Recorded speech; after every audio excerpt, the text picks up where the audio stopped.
हरियाणा का assembly election BJP के लिए इस बार आसान नहीं होने वाला है। एक स्टेटमेंट सुनिए। हरियाणा के वित्त मंत्री जेपी दलाल ने भिवानी में एक जनसभा को संबोधित करते हुए ये कहकर बीजेपी को सकते में डाल दिया कि यदि आने वाले विधानसभा चुनाव में कांग्रेस चुनाव जीत जाती है और सरकार बना लेती है तो दिल्ली में बैठे हमारे नेता ये सुनिश्चित करेंगे कि कांग्रेस सरकार 6 महीने से ज्यादा न चले।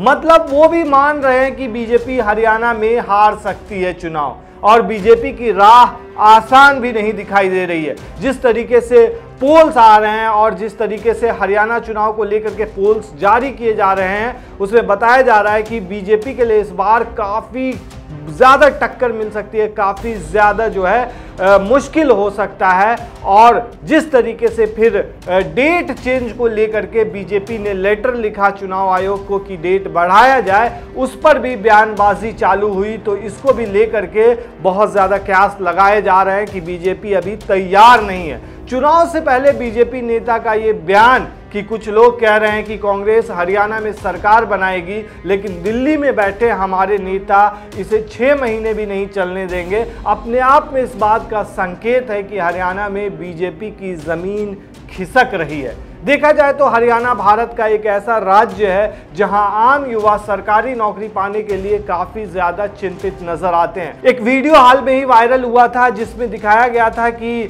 हरियाणा के युवा जो है वो इजराइल जाने के लिए भी तैयार हैं, उन्हें तैयार किया जा रहा है, उन्हें भेजने की तैयारी की जा रही है। हाल ही में हुए लोकसभा चुनाव में बेरोजगारी और किसानों के मुद्दे भी छाए रहे थे, जिसकी वजह से बीजेपी का लोकसभा की 5 सीटें गंवानी पड़ी थी और कांग्रेस को यहां बड़ा फायदा हुआ था। हरियाणा में आज भी बेरोजगारी और फसलों का न्यूनतम समर्थन मूल्य एक बड़ा मुद्दा बनाया हुआ है। कई ऐसे सर्वे में दिखाया गया। संयुक्त किसान मोर्चा की हरियाणा इकाई फसलों के उचित दाम और विरोध प्रदर्शन के दौरान मारे गए किसानों के लिए एक स्मारक बनाने जैसे मुद्दे उठा रही है। किसानों का मोर्चा चाहता है कि किसानों को उनकी फसलों का उचित दाम मिले और अपने अधिकारों के लिए लड़ते हुए मारे गए किसानों की याद में एक स्मारक बनाया जाए।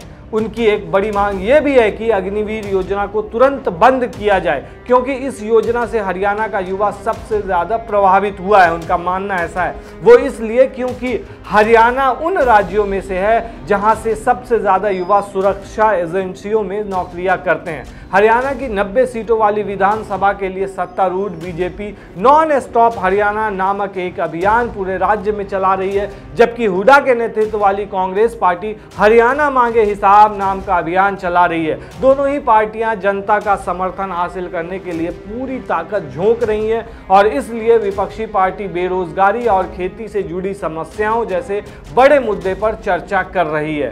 वहीं जेजेपी का बीजेपी से मोह भंग होना भी एक ऐसा कारक है जिससे दरकिनार नहीं किया जा सकता है। पिछले विधानसभा में जेजेपी के 10 विधायक थे जिनकी मदद से बीजेपी ने गठबंधन सरकार बनाई थी, लेकिन किसानों के आंदोलन के चलते और लोकसभा चुनाव से पहले जेजेपी ने बीजेपी से नाता तोड़ लिया था, जिसका फायदा चुनावों में कांग्रेस को साफ सीधे तौर पर मिला। जेजेपी मुख्य रूप से देखा जाए तो जाट समुदाय पर आधारित पार्टी है और किसान आंदोलन की वजह से उसके आधार में कमी भी आई है।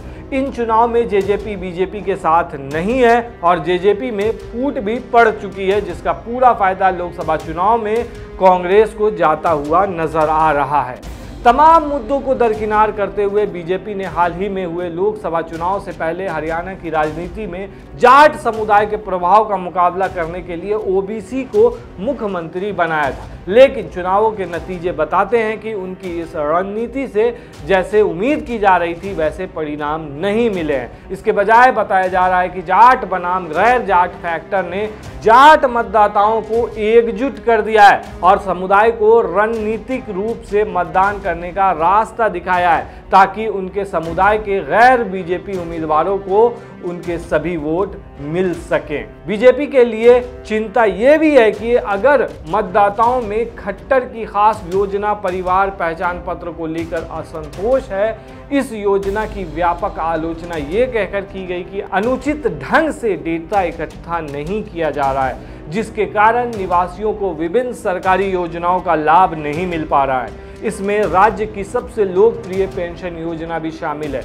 जिसे पहली बार पूर्व उप प्रधानमंत्री और जाट नेता देवी लाल ने शुरू किया था। इसके अलावा बताया यह भी जाता है कि हरियाणा में युवाओं का समय काफी खराब चल रहा है। हालांकि पूरे देश में स्थिति कुछ ऐसी ही है, फिर भी हरियाणा बेरोजगारी का बड़ा शिकार माना जाता है। ऐसे में युवाओं के भीतर असुरक्षा का पनपना कोई नई बात नहीं है। यदि खेती में मुनाफा नहीं है तो दूसरे उद्योगों में भी अच्छी नौकरियां नहीं है। यहाँ तक कि अग्निपथ योजना, जो सेना में नौकरी देने वाली योजना है, उसमें भी नौकरी की कोई सुरक्षा नहीं है, ऐसा मानते हैं वहाँ के युवा। इसलिए उनमें असंतोष ज्यादा है। हरियाणा में नौकरी के अवसरों को लेकर बहस तेज हो गई है। सरकार और विपक्ष दोनों ही बेरोजगारी की दरों के बारे में बहस कर रहे हैं। कुछ डेटा दिखाते हैं कि हरियाणा में भारत में सबसे ज्यादा बेरोजगारी है। इस वजह से कई लोग बेहतर अवसरों की तलाश में हरियाणा छोड़ रहे हैं या हजारों छात्र अपनी पढ़ाई के लिए विदेश जा रहे हैं।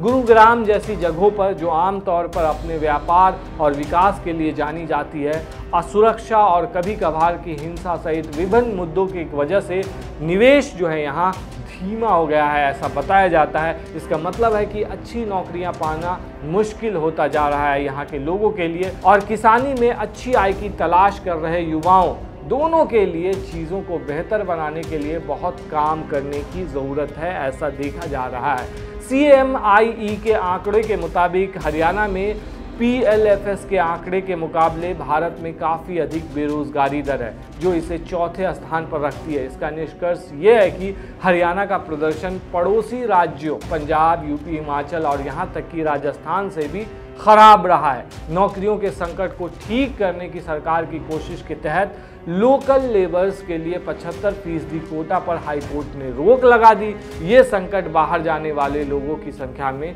वृद्धि से स्पष्ट हो चुका है। 2018 और 2022 के बीच 30,000 से ज़्यादा छात्र अध्ययन करने के लिए विदेश गए। उसमें से 2,000 यूक्रेन में तब फंस गए थे जब रूस और यूक्रेन का लड़ाई शुरू हुआ था। हालात हरियाणा के ऐसे हैं कि जातीय समीकरण भी बीजेपी के पक्ष में काम करते नजर नहीं आते हैं। इसकी तस्दीक हाल में ही हुए लोकसभा चुनाव से होती है, जिसमें बीजेपी 2019 के मुकाबले 5 सीटें हारी है।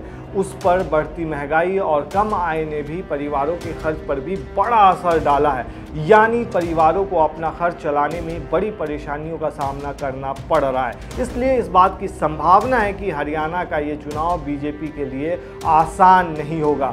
वहीं बहुत सारे सर्वे हो गए या फिर बहुत सारे जो पोल्स दिखाए जा रहे हैं, उसमें भी बताया जा रहा है कि बीजेपी के लिए एक तरह से हरियाणा आग का दरिया है और उसमें डूब कर जाना है। मतलब कड़ी मशक्कत है, कड़ी मुश्किल है। और जहां तक एक चीज़ जो देखा जा रहा था कि इंडिया गठबंधन के साथ रहते हुए कांग्रेस और आम आदमी साथ में लड़ी थी, तब 5 सीटें यानी कि हरियाणा में डायरेक्ट बीजेपी आधे पर आ गई थी। लेकिन इस बार ये भी कहा जा रहा था कि जिस तरीके से आम आदमी पार्टी और कांग्रेस अलग लड़ रही है, तो वोटों का ध्रुवीकरण हो सकता है। लेकिन देखा यह जा रहा है कि कहीं ना कहीं इन सब के बीच पासा उल्टा पड़ रहा है और इन सब के बीच कांग्रेस को फायदा होता हुआ नजर आ रहा है। जिस तरीके से इससे पहले कर्नाटक में कांग्रेस ने पूरी तरह से बीजेपी का या फिर वहाँ की जो पार्टी है उसका सुपड़ा साफ कर दिया था, और वहीं जो तेलंगाना का इस बार का जो रिजल्ट रहा था वो भी चौंकाने वाला रहा था। तो ऐसे में कहीं ना कहीं माना जा रहा है कि इस बार हरियाणा में बीजेपी की सरकार हैट्रिक नहीं लगा पाएगी और इस बार कांग्रेस यहां से जीत दर्ज कर सकती है। आपको क्या लगता है दोस्तों, इस बार हरियाणा में कमल खिलेगा या फिर पंजा चलेगा? हमें कमेंट में ज़रूर बताएं।